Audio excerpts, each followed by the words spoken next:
গৌৰৱ গগৈ দুইটা সন্তানে প্ৰথমতে ভাৰতীয় আছিলে তাৰ পিছত তেওঁ দুইটা সন্তানকে এখন বিদেশী ৰাষ্ট্ৰৰ নাগৰিকলৈকে ট্ৰান্সফাৰ কৰে। দুৰ্ভাগ্যজনক কথাটো হ'ল যে গৌৰৱ গগৈ পৰিবাৰে তেওঁলোকক ট্ৰান্সফাৰ কৰোৱা নাই। গৌৰৱ গগৈয়ে নিজে এপ্লিকেশ্যন কৰি নিজে ল'ৰাৰ নাগৰিকত্ব ভাৰতৰ পৰা আন এখন বিদেশী ৰাষ্ট্ৰলৈকে ট্ৰান্সফাৰ কৰিছে। গোটেই ডকুমেণ্টছখিনি আমি পাই যাম আৰু ৰাইজক মই প্ৰতিশ্ৰুতি দিয়াৰ দৰে 10 ছেপ্টেম্বৰৰ আগতে আপোনালোকক গোটেই প্ৰতিবেদনখন মই দিম।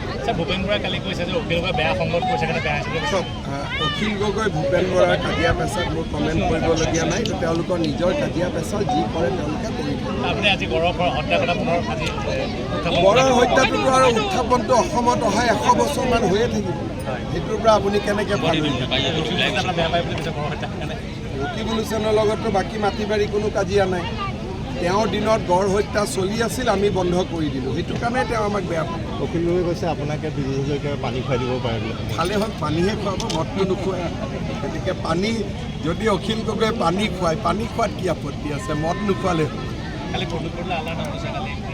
নাই, এওঁলোকতো প্ৰদ্যুৎ বৰদলৈ আল্লাৰ নাম ল'ব। গৌৰৱ গগৈয়ে 15 দিন পাকিস্তানত থাকি আহিব। এওঁলোক লাহে লাহে মানুহৰ ওচৰত এক্সপ'জ হৈ আছে।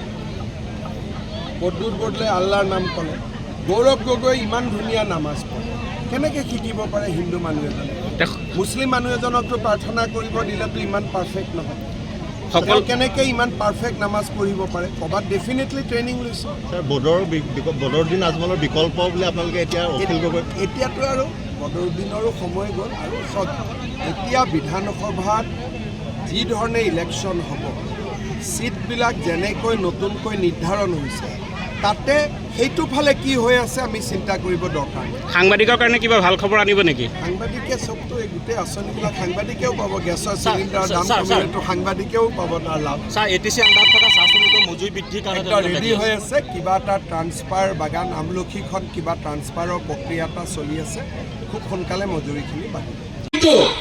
ৰেচন কাৰ্ডত 1 অক্টোবৰৰ পৰা আমি কম দামত দালি দিম, নিমখ দিম আৰু চেনিও দিয়াৰ ব্যৱস্থা আমি আৰম্ভ কৰিম।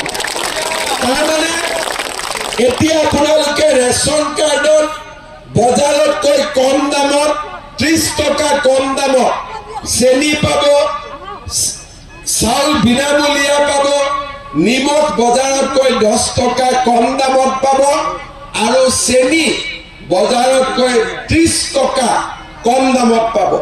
তাৰমানে দুখীয়া মানুহৰ কাৰণে চাউল হ'ল, বিনামূলীয়া চিকিৎসা হ'ল, বিনামূলীয়া কলেজত এডমিশ্যন হ'ল, আমাৰ প্ৰধানমন্ত্ৰী আৱাস যোজনাৰ জিঅ' টেগিং হ'ল, চেনি পালোঁ, দালি পালোঁ, নিমখ পালোঁ। লুঙি ধুতিতকৈ ভাল নে বেয়া? একদম মনৰ পৰা কওক, লুঙি ধুতিতকৈ ভাল নে বেয়া?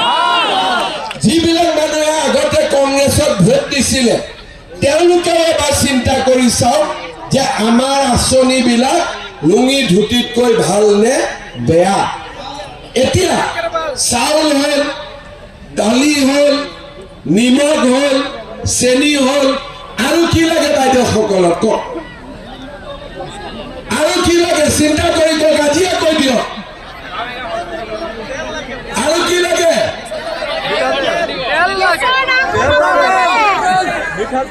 মিঠাতেল,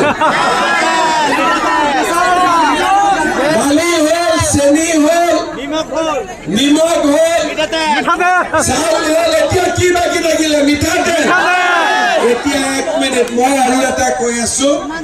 মিঠাতেলৰ লগতে আমাৰ আটাইতকৈ কষ্ট হৈছে যে এটা গেছৰ চিলিণ্ডাৰত 1050 টকা লাগে।